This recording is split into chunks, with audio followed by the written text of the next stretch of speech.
Olá a todos, sou Roberta Litsi, apresentadora do programa SP Cidadania, pesquisadora, consultora jurídica, doutora em Direito Público pela Universidade de Salamanca, na Espanha. E hoje, de forma breve, vou falar para você sobre a importância da ouvidoria e sua função social. Então, o sistema de ouvidorias, ele nasceu há mais de 200 anos na Suécia. À época, eles eram conhecidos como ombudsman, que significa em português, defensor do povo. Já no Brasil, desde a época da colonização portuguesa, os governos gerais possuíam em suas estruturas ouvidores, indicados pelo rei de Portugal, e que possuíam poderes de lavrar e promulgar leis, estabelecer câmaras de vereadores e atuar como comissários de justiça, ouvindo reclamações e reivindicações da população sobre improbidades e desmandos por parte dos servidores do governo. Então, no Brasil, atualmente foram descentralizadas as ouvidorias, espalhando vários órgãos deste em todo o território nacional. Então, tanto no setor público como no privado. A exemplo, podemos citar como pioneira a ouvidoria do Jornal da Folha de São Paulo, que era conhecido como Ombudsman, resguardando assim as informações e a qualidade na imparcialidade das notícias.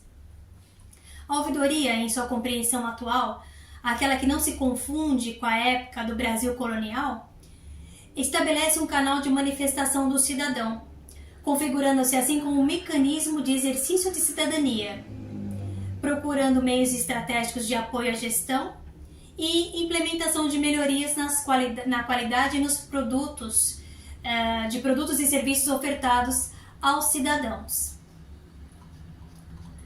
Ainda assim, a ouvidoria no Brasil, a emenda, ela foi aprovada durante a Constituição de 1988, que descentralizou a ouvidoria e onde o Poder Executivo, por força de lei ou decreto, pode estabelecer a sua própria ouvidoria.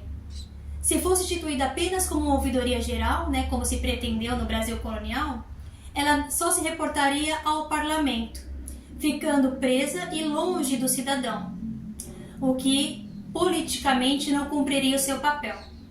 Dessa forma, ficou estabelecido que o ouvidor torna-se representante direto do cidadão, que funciona ao contrário das origens, quando o ouvidor ele era controlado pelo rei.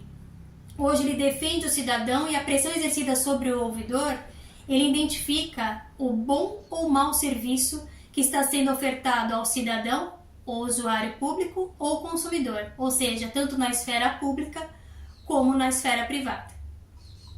Em São Paulo, a Lei Estadual 10.924, de 20 de abril de 99, e o Decreto 44.074 de 99, regulamenta a composição e define as competências das ouvidorias de serviços públicos no Estado de São Paulo, estabelecendo que todas as organizações ligadas ao Estado tenham as suas ouvidorias, formando assim uma rede. Então a lei determina que todos os órgãos públicos do Estado nomeiem os seus ouvidores e as empresas de economia mista e concessionárias subordinem-se à mesma lei. Tá bem? Então a primeira ouvidoria aqui instalada no Estado de São Paulo seria a mais antiga da polícia, que foi criada em 1995 por meio de um decreto do então governador Mário Covas. No total da área pública aqui no Estado de São Paulo, temos aproximadamente 165 ouvidorias implementadas, sendo aproximadamente 26 entre concessionárias de serviços públicos. E também no setor privado, observa-se que as empresas percebem a necessidade de avançarem além dos serviços básicos de atendimento ao consumidor, agregando a ouvidoria interna e externa, para melhorarem produtos e serviços oferecidos aos clientes, garantindo assim a fidelização e o fortalecimento de sua marca dentro do mercado atual. Importante salientar também a Lei de Acesso à Informação, que é a Lei 12.527 de 2011, LAI, conhecida como LAI. Então, previsto na Constituição, onde qualquer pessoa pode solicitar e receber de órgãos e entidades públicos informações públicas por eles produzidas ou custodiadas. Tá? Então, com a lei, a regra passou a ser a disponibilização da informação e o sigilo a exceção, exceto quando as informações divulgadas possam trazer risco à sociedade ou ao Estado. Então, é proibido exigir ao solicitante informação sobre os motivos de sua demanda.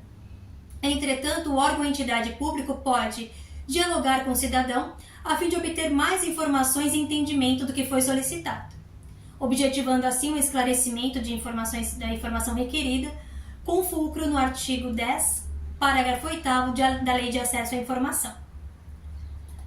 Quanto à função do ouvidor, o ouvidor ele escuta as críticas, né, dos usuários e, no caso, do consumidor, muitas vezes insatisfeitos com o próprio serviço de atendimento que é prestado a este. O ouvidor vai encaminhar essa solicitação, essa manifestação, para os órgãos responsáveis, né, a fim de fundamentar essa reivindicação, essa reclamação e trazer a resposta para o solicitante, tá?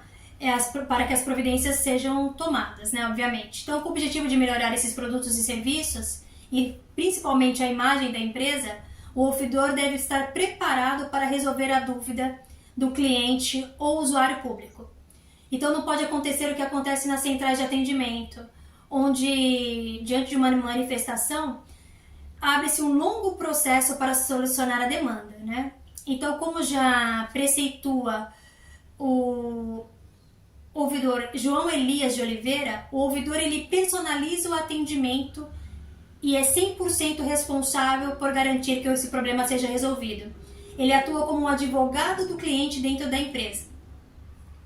Então, é importante que o ouvidor tenha um trabalho integral, né, para atender a necessidade e a demanda que dentro de uma ouvidoria, dentro da empresa ou instituição.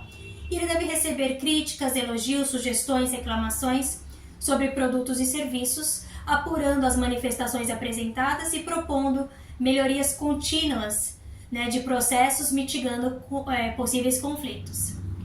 Tá? Quanto ao desenvolvimento, podemos citar que o ouvidor ele é um preposto dentro da empresa, um representante dentro da instituição para a mediação de conflitos. O mediador ele conduz as partes para a negociação e a conciliação. Então, cabe à ouvidoria o exame de reivindicações e a busca de melhorias de qualidade de serviços prestados, bem como a garantia do direito à informação, respeitando assim a defesa de seus interesses. Então, o objetivo principal é disponibilizar um canal de atendimento ao cidadão e ao consumidor de alto nível, proporcionando assim a detecção de possíveis falhas em procedimentos, serviços e funcionalidades em geral.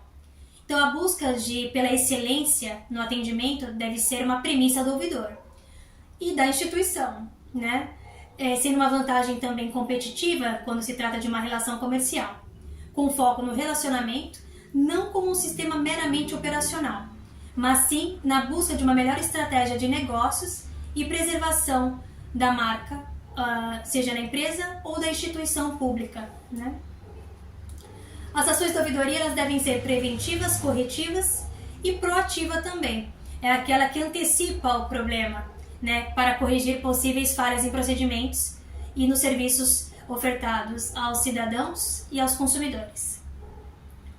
Como premissa de ouvidorias, temos interpretar a manifestação do cliente, do cidadão, ter um trabalho flexível, atendimento para a base de clientes participativos e usuários participativos, ou seja, aquele que propõe, né, um espaço para reivindicações e propostas de algumas falhas que a autoridade não chega ao seu conhecimento, mas através de uma manifestação do cidadão isso pode ser sanado.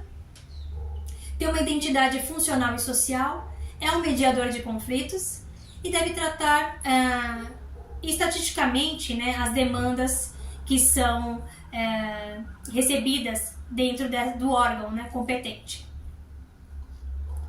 Quanto à implantação de ouvidoria, ela deve ser associada com princípios éticos e democráticos, abrangendo direitos constitucionais, exercício de cidadania e transparência em suas ações. ela redireciona o foco da empresa ou instituição, envolve o desencadeamento de processos educativos internos e externos e existe a correção de atos e procedimentos indesejados. Determina processos de qualificação e capacitação de treinamento. Fortalece o comportamento ético dos colaboradores. Isso é importante para a consolidação de boas práticas, seja no setor público ou privado.